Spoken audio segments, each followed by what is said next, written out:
Hi everyone, my name is Lisa. Welcome to my channel, Vegan Vittoria. Today I have a special guest. This is Viktor Shklyar. I originally met him at the Awaken Circle in Santa Clara. It's a conscientious meditation community, and I had the privilege of getting to know Viktor over this time now at the Landmark Worldwide Education Center, as well as the Vipassana Meditation Center.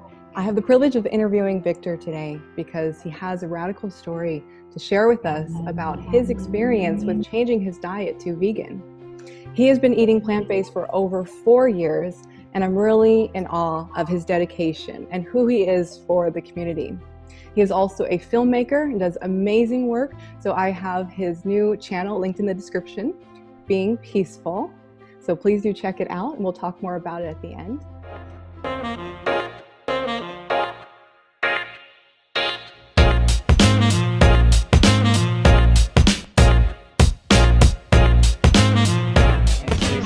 To be here. Thank you so much for putting together everything you do in this channel. I love it. Thank you, Viktor. I appreciate it, and we are happy to have you. So thank you for your time. So I want to jump right in, and I'm curious to hear what life was like before you started your vegan journey. I grew up in Russia, actually, in a Jewish family, and part of my early childhood, I was living and going to school inside of a synagogue. So my parents, we followed the Jewish dietary thing called kosher. And so what that meant is I didn't eat pork and certain types of shellfish and seafood, and I couldn't mix dairy with meat, things like that.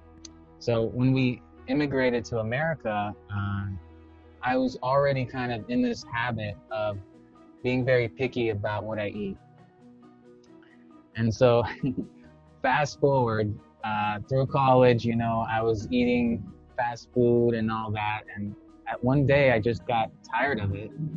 And I had people in my circle that knew that I wanted a change. They knew that change was possible. They saw that possibility in me.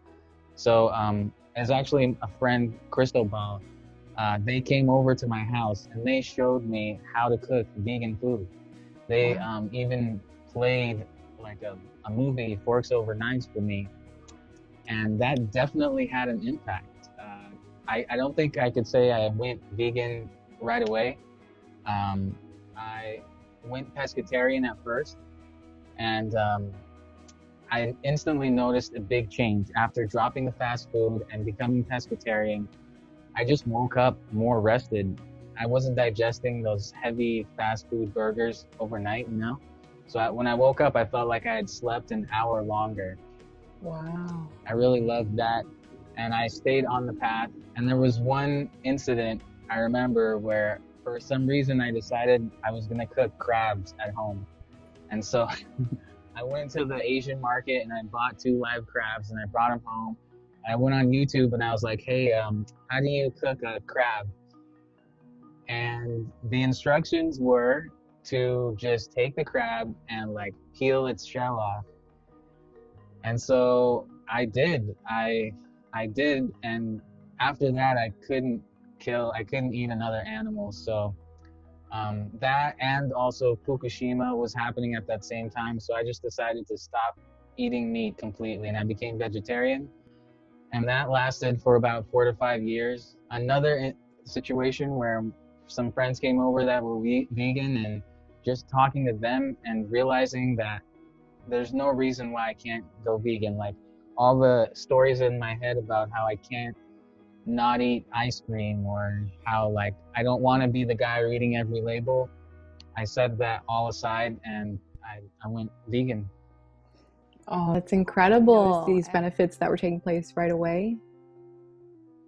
Yeah, it was mostly with first dropping the red meats and going pescatarian. I really noticed a big difference.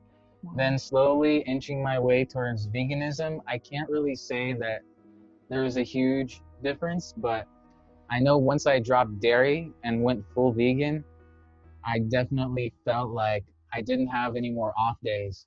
Certain days where I was just oh, I'm not feeling good today.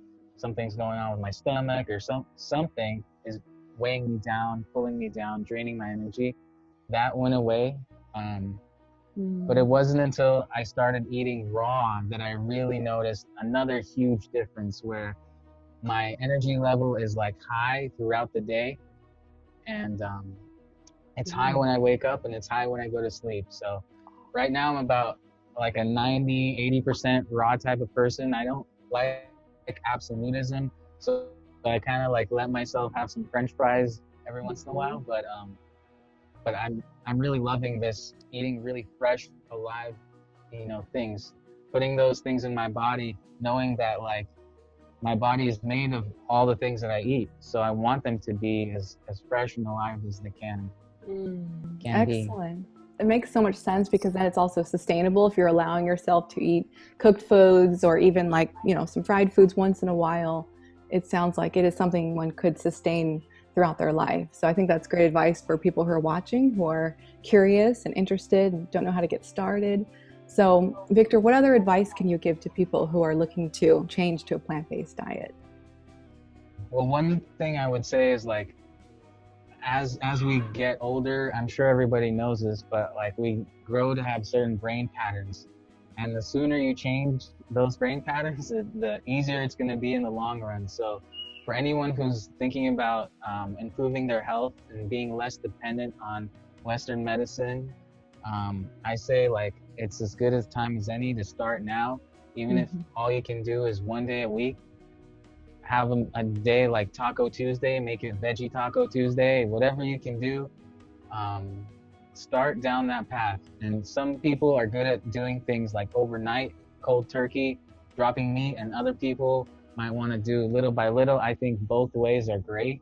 Whatever works for you is great. And like I said, like it doesn't have to be straight to veganism.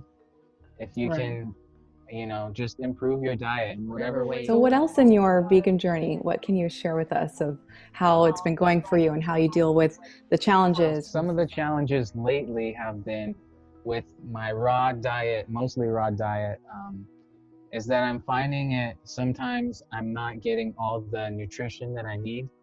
And so I've kind of at first was looking at what is it in my life that's making it a little harder to sleep, or somehow making me feel unwell.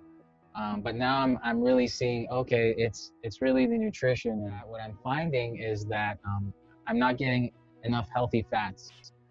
And so I'm really focused in on that, is making sure that every day I'm getting something that has a lot of healthy fats. So it's been a journey, like really figuring that out, and I'm sharing this with the hopes that if anyone else is struggling the same thing, they can look towards that. Some of the common things that I think vegans miss is healthy fats, sometimes not enough protein, but I think for the most part, people get enough protein, and also sugars and like carbs. I eat pretty low carbs, so for me, I actually do need to make sure that I'm getting enough carbs every day. Outside of that, I mean, people can sort of, there's all types of people in the world. So some people are really fascinated and want to know everything, and like, why would I even do that? And it's just fun to share. I think the worst thing you can do is try to convert people.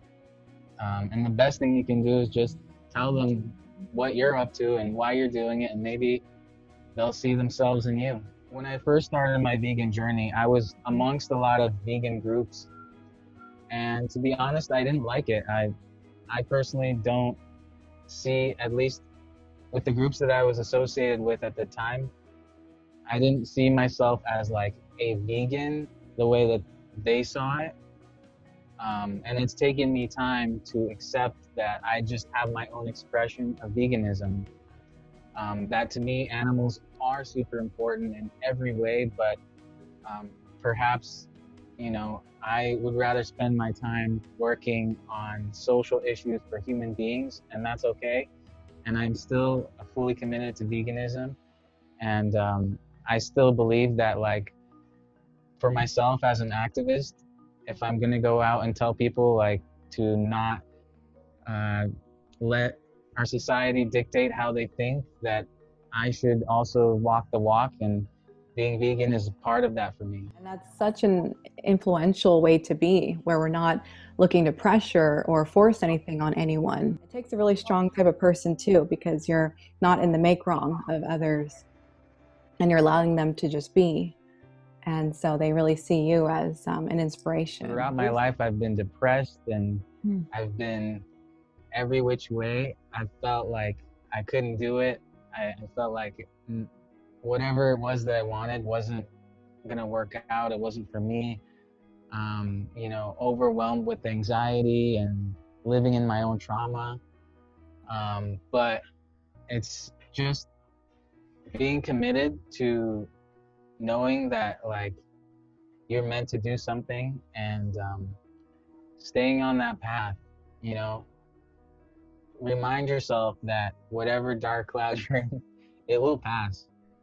Um, Even if it's not a huge dark cloud, even if it's just a discomfort, it will pass. And you just stay and keep moving. And life isn't about making sure that you get something, it's about going somewhere. The walk itself is what it's all about, and just staying on the walk. Um, that's how I got to where I am today. I'm not saying I'm great or amazing, but I think I've overcome some things, and that's the methodology that I use. That was brilliant. You are great and amazing. And it sounds like you also have purpose in your life. That's what you have found. That's what we all want, is really having a life that is meaningful, purposeful. Yeah.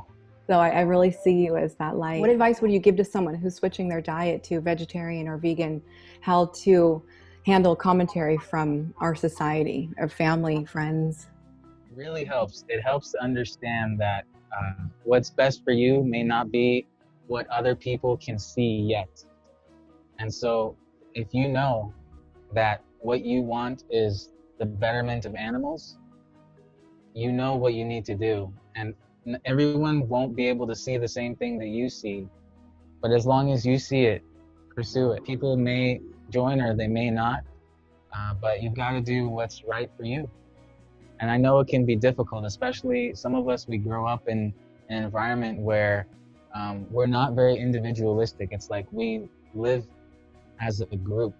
That's how I grew up, is like when my family traveled, like there was no man left behind. We all moved as a pack.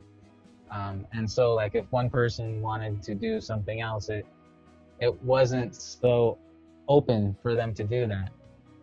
But with something like this, you know, where animal lives are at stake, our planet is at stake, your own life is at stake, I think it's important to step outside of other people's opinion, if just for this, and do what's best for you. Well said. So I just started this channel called Be Peaceful, and I was inspired by the Black Lives Matter movement, this latest sort of flash of it with the George Floyd murder, unfortunately. I was inspired to contribute something to the movement, and you know, I do a lot of different types of activism, but I felt like in this particular case, with our pandemic that's happening right now, what would be great is to give people some peace and some release from the tensions of the world. So I recorded this meditation, and I want to dedicate this channel to that meditation, and I'm going to keep doing it, keep coming up with new meditations for people to follow, and just creative projects that are in the world of being peaceful. So I am a filmmaker. You can expect like little skits and movies and stuff on that channel. Excellent. I look forward to watching it. And I also wanted to mention my dear friend Chris. He has a channel called Leave Today. And they're awesome people. They have 2 kids and they do the RV life. So you can see a lot of traveling and van life stuff. And they're here in the Bay Area. They travel from Santa Rosa to North Fork, Yosemite area. So I'm sure they'll be traveling across the country soon. It's really Awesome. fun. You might even see me pop up in one of their videos. Yeah, Ah, how fun. Leave Today on YouTube. yeah. Excellent. I can't wait to check it Just out. want to say, like, whoever's watching, thank you, and I love you, and it's just great to be here. Oh, beautiful. And for anyone watching, reach out to Victor and I'll put his contact information if you have any projects related to film and you'd like to coordinate with him. All right, so thank you all for watching this interview with Viktor Shklyar, filmmaker and Bay Area resident and meditator. And check out his new channel, Be Peaceful. You radiate this energy that is very clear, at least to me. And so even though you never talk about you never try to give advice to people, which can be very tempting, you are just walking inspiration, at least to the people that are tuned in to that. Thank you, Victor. I appreciate that. Yeah. Well, like attracts like. So I'm so fond of having meditators around me and these type of conscientious beings. It's so comforting and inspiring. Oh, and I already got nervous and sorry for your name. One more time. I'll start for your name. Shklyar. It's not that difficult. Be peaceful. I like how you said peace and release. Yes. That's definitely what we need more of. I love that line. That's good.